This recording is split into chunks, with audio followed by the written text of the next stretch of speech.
Husband को अपनी wife को कितनी मेंटेनेंस देनी होगी? 10 लाख, 20 लाख, 1 करोड़ या 10 करोड़? वहीं अगर वो परमानेंट अपनी वाइफ से अलग हो तो उसे एलिमोनी यानी जो वन टाइम अमाउंट होता है वो कितना देना पड़ेगा? आप भी ये सोचते हैं कि ये कैसे डिसाइड करती है कोर्ट है, लेकिन आपको चिंता करने की बात नहीं है, क्योंकि हाल ही में 2024 में honourable supreme court of India ने एक लैंडमार्क जजमेंट देते हुए 8 सूत्रीय फार्मूला दिया है। जी हाँ, 8 गाइडलाइंस दी है और उन 8 गाइडलाइंस पे डिसाइड होगी कि कितनी मेंटेनेंस एलिमोनी जाएगी। आपको अगर जानना है कि आपके केस में कितनी एलिमोनी जाएगी तो ये वीडियो आपको एंड तक देखना पड़ेगा। वेलकम बैक टू चैनल, मैं हूं आपका अपना वकील दोस्त एडवोकेट नमन और आप मेरे साथ देख रहे हैं लीगल चॉइस।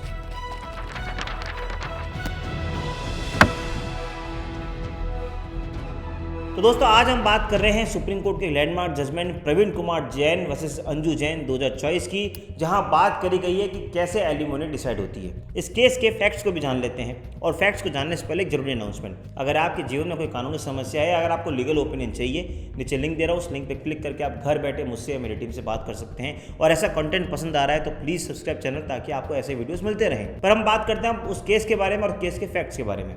हस्बैंड वाइफ की शादी के बाद डिस्प्यूट बढ़ जाता है, उनके बच्चे भी होते हैं, बच्चे होने के बावजूद भी उनके डिस्प्यूट्स रिजॉल्व नहीं होते हैं। अल्टीमेटली अपनी वाइफ से परेशान होकर हस्बैंड डिवोर्स पिटीशन डाल देता है section 13 of Hindu marriage act में।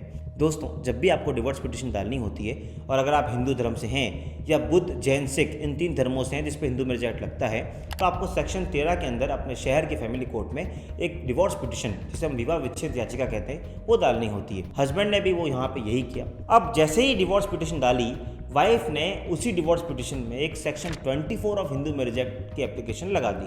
अब 24 क्या होता है उसको भी जान लेते हैं। Section 24 of Hindu marriage act ये कहता है, अगर आपके खिलाफ कोई हिंदू मैरिज एक्ट की कोई प्रोसीडिंग चल रही है तो दूसरी पार्टी जो अपना खर्चा नहीं वहन कर सकती, अपने वकील साहब का खर्चा वहन नहीं कर सकती, तो जब तक वो लिटिगेशन पेंडिंग है तब तक के लिए आपको हम एक मेंटेनेंस दिलाएंगे। अभी हस्बैंड भी मांग सकता है, वाइफ भी मांग सकती है, लेकिन हमने ऐसा अक्सर देखा है कि वाइफ ही क्लेम करती है।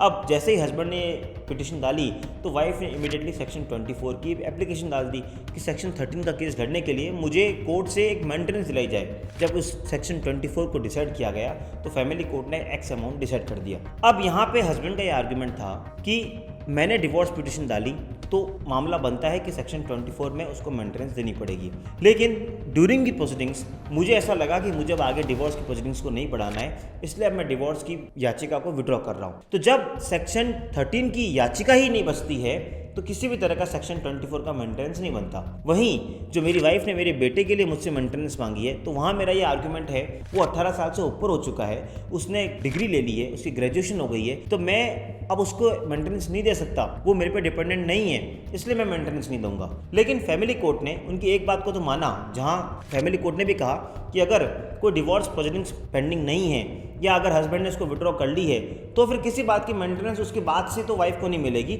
लेकिन आपको बच्चे को तो मेंटेनेंस देनी पड़ेगी। तो यहाँ पे हस्बैंड और वाइफ दोनों के लिए पार्शियली उन्होंने ऑर्डर कर दिया। अब इस बात से एग्रीड होकर अल्टीमेटली दोनों पार्टनर पहुंचते हैं सुप्रीम कोर्ट। सुप्रीम कोर्ट कहता है कि हम आपकी मेंटेनेंस और एलिमोनी को डिसाइड करेंगे, उससे पहले हम आपका डिवोर्स ही ग्रांट कर देते हैं, क्योंकि हमने देखा कि आप कई सालों से लड़ रहे हो, कई सालों से अलग रह रहे हो और हमें कोई चांस नहीं लग रहा कि आप साथ में रहेंगे।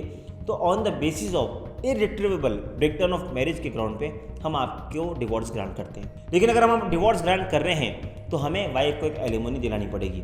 अब वो एलिमोनी कैसे दिलाएंगे, वही आज का हमारा खास वीडियो है, और वहीं सुप्रीम कोर्ट ने 8 सूत्रीय गाइडलाइन यानी 8 गाइडलाइंस के ऊपर दी है। सुप्रीम कोर्ट कहती है कि हमने रजनीश वर्सेस नेहा का जजमेंट दिया, हमने किरण जोत मेनी का जजमेंट दिया, और जहाँ पे कई सारे फॉर्मूले दिए। हालांकि एलिमोनी डिसाइड करने का कोई स्ट्रेट जैकेट फार्मूला नहीं होता है, ऐसा कोई 2 + 2 4 नहीं है कि हम डिसाइड कर दें कि इतना पैसा देना पड़ेगा।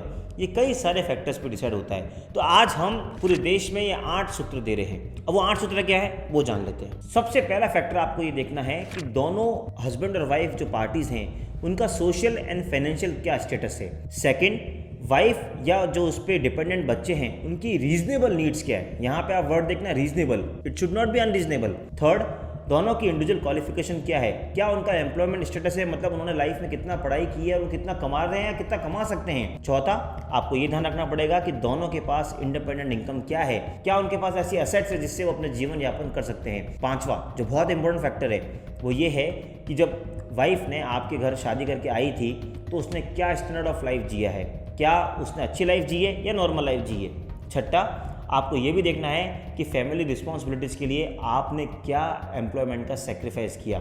सातवां, आपको ये देखना है कि अगर कोई वाइफ काम नहीं करती है तो उसको कितनी लिटिगेशन यानी वकीलों को कितनी फीस देनी पड़ेगी, कोर्ट के मैटर्स के लिए कितनी फीस देनी पड़ेगी।